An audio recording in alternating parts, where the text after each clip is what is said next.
So we just rocked up to Emirates Golf Club to see the Titleist boys, to see what the crack is with the TS driver. We're going to hit a few shots with the 917, the old Titleist driver, and compare it with the results with the new TS. So see how technology's advanced. Let's go and belt. She looks sexy.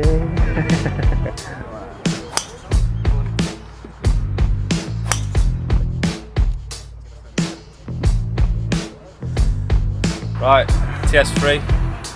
See how we get on with this. Send that.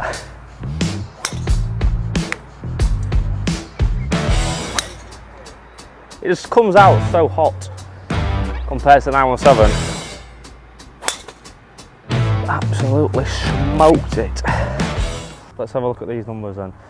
Right, so far we've seen 20 yards total gain. Yeah. We've then got to ask ourselves, why is that the case? Now, for me, the two most important things are this spin rate and launch angle columns. We have significantly reduced the spin rate, which ultimately is distance. From there, ball speed is also 3 miles an hour up. Really? So when you increase launch, reduce spin and increase speed, then it doesn't surprise me that we're getting an extra 20 yards total. And what's a good spin rate for a driver? Depends, it varies from player to player, depending on their attack angle, depending on speed. For someone like you who swings at 120, you're looking at 2,000 or under, depending on where you're playing, what type of carry you're looking for and what conditions you're playing in. And overall, how many yards extra did I get with the TS? And TS, exactly 20. 20 yards extra. Versus 340.8.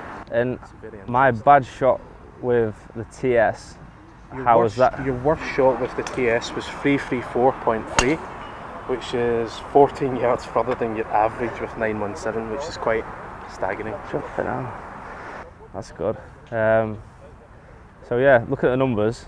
You can tell that the TS has certainly advanced, hasn't it, from the 917? For sure, that's what we've seen when I first got the information on the new product before it was out. TS, Titleist speed, all of it was to do with speed. It was always a nice looking, very traditional looking club, but players were complaining that it wasn't quite coming off the face as fast. Yeah, it just seems with the TS3, there's just so much more consistency over the club face, and it just comes out so hot. That's purely to do with the new face. The face is as thin as it's ever been. Really? By quite a significant. But I mean, even it went out the bottom, and sometimes when it comes out bottom, it can come a lot quite spinny. What's interesting as well with the face for me is the main change from 917 versus TS. The biggest difference in the face is, one, it's thinner, and two, every club that leaves the factory is inspected before it goes out. Really? So the tolerance is much smaller than it used to be.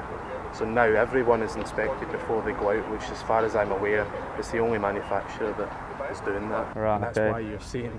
That's why I see a massive difference in the numbers. Yeah. And it's a really nice club to look down on. Very, very traditional. I mean, you have two options. You have TS2 and you have TS3. TS3 is for someone like yourself who likes the traditional look, likes the traditional head, and likes to maybe see the spin down more. TS2 has been fantastic for the average handicap. So it's more for like your club player. Yeah, for sure. Yeah. It's a little bit more consistent. More TS2s versus TS3, purely because most people are looking for forgiveness on off-centre hits. The weight is so far back, the CG is so far back, that when you start hitting it out of the heel or the toe, you don't see that drop in ball speed or the increase in spin which you would normally see with a 917. Right, I got you. So yeah, and it's now the #1 driver on the PGA Tour, is that right? Stats don't lie. The stats don't lie. Awesome. Well yeah, I mean, for me, I swing it quite fast, so I can be quite inconsistent, but hitting a couple of shots there and a few bad ones, and it's still coming out nice. It's still. I think I'd definitely recommend that. Obviously, coming off that club face, it just seems a lot more consistent. So. What's interesting as well is the shaft options that they have this year for players like you are better than previous years.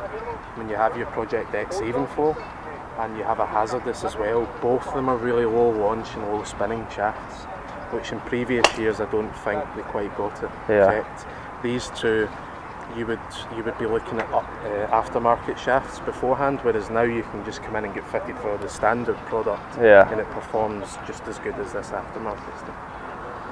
Happy days. And what's the retail on the TS3? 2545. 255. Yeah. So it's relatively competitive with everything. Yeah. I mean, some of the drivers now are getting so expensive, and it's just, well, that seems pretty relative price. High launch, low spin, ball speed high. And let the numbers do the talking.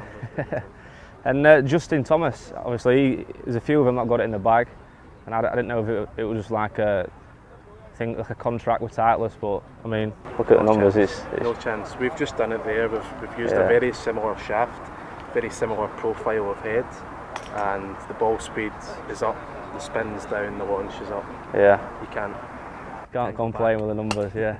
Happy days. Right, Jordan. Thank you very much. Thank you. Cheers, pal.